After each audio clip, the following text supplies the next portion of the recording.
Muy buenas noches, mi nombre es José Yepes, estudiante del tercer trimestre de Derecho en la Universidad Bicentenaria de Aragua. A continuación le presento un trabajo que llamaremos portafolio, que contiene un resumen de las tres temáticas vistos en el tercer trimestre de la Cátedra de Expresión Verbal y Escrita dictada por la profesora Carmen González, que incluye un cuestionario que habla sobre la comunicación, un mapa mental sobre reglas ortográficas y un mapa conceptual bajo el tema de coherencia y cohesión. Empezaremos por decir que la comunicación es un proceso de intercambio de información en que emite el emisor a un receptor algo a través de un canal esperado que posteriormente se produzca una respuesta de dicho receptor en un contexto determinado. ¿Cuáles son los elementos de la comunicación? Principalmente el emisor, el receptor, el mensaje, el canal, el código y el contexto. También podemos hablar sobre la comunicación, que es el pensamiento analítico, que no es otra cosa que el pensamiento sistémico, que es el que se da de un sistema o varios sistemas o elementos interrelacionados que intenta comprender su funcionamiento y resolver los problemas que presentan sus propiedades. El pensamiento sistémico es un marco conceptual, un nuevo contexto que se ha desarrollado en los últimos 70 años que facilita la claridad y la modificación de los patrones. ¿Cuáles son los tipos de pensamientos? Podemos mencionar algunos, como el pensamiento deductivo, pensamiento inductivo, lateral o creativo, suave, duro, divergente, convergente, mágico. ¿Cuáles son los niveles de comunicación?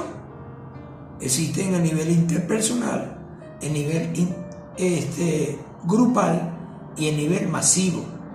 El nivel interpersonal es cuando nos hablamos de nosotros mismos en pensamiento y lenguaje. Nivel interpersonal de la comunicación es cuando dos personas o más se comunican. Tenemos el nivel grupal de la comunicación, que es la comunicación que mantiene un mínimo de 15 personas y más. Y tenemos el nivel masivo de comunicación, es la comunicación que se mantiene como un sinnúmero de personas.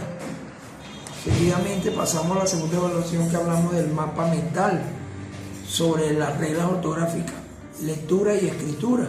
Las reglas ortográficas permiten determinar la forma de escritura correcta de aquellas palabras que incluyen grafía con sonidos muy similares. Las reglas ortográficas, por otra parte, indican cuándo deben dictarse las palabras y cómo emplear los signos de puntuación. Un ejemplo de la regla ortográfica es aquella que indica que después de la letra M se escribe la letra B y no la B pequeña. Por eso debemos escribir también, cambiar tambor y no también cambiar con B pequeña.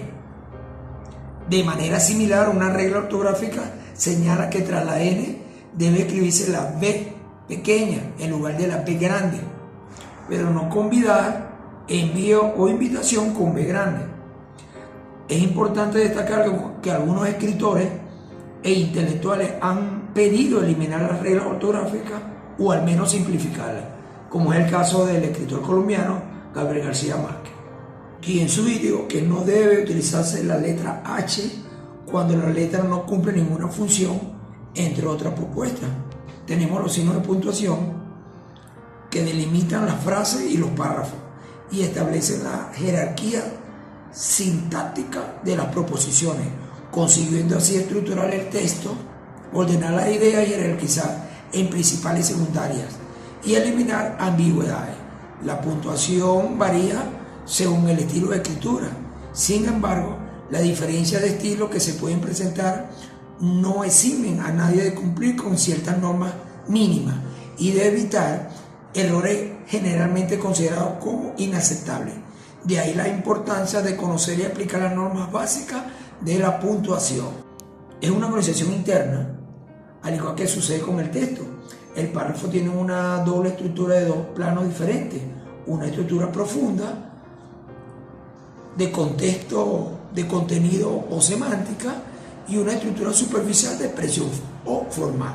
La estructura profunda es de carácter lógico-semántico y está constituida por una proposición principal, idea central, y una proposición secundaria, idea secundaria.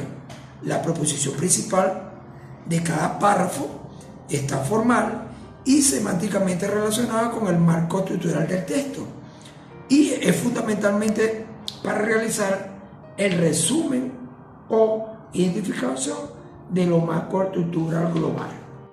Y el tercer y último tema del portafolio trata sobre la regla de coherencia y cohesión.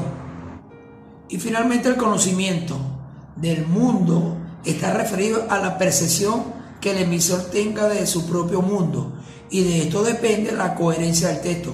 Por ejemplo, los párrafos visitan al psiquiatra contradice nuestro conocimiento de la realidad. La tercera evaluación, que trata de un mapa conceptual sobre reglas de coherencia y cohesión.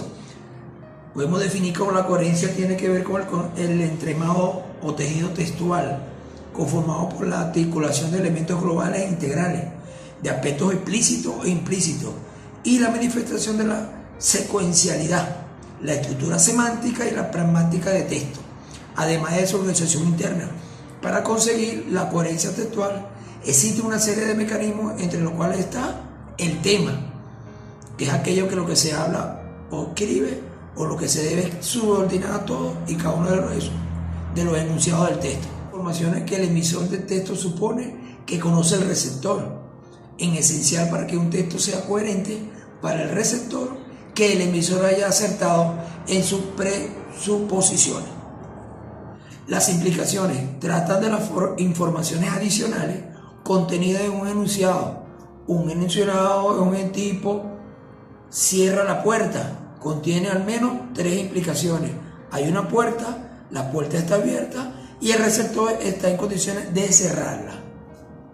Y finalmente el conocimiento del mundo está referido a la percepción que el emisor tenga de su propio mundo, y de esto depende la coherencia del texto.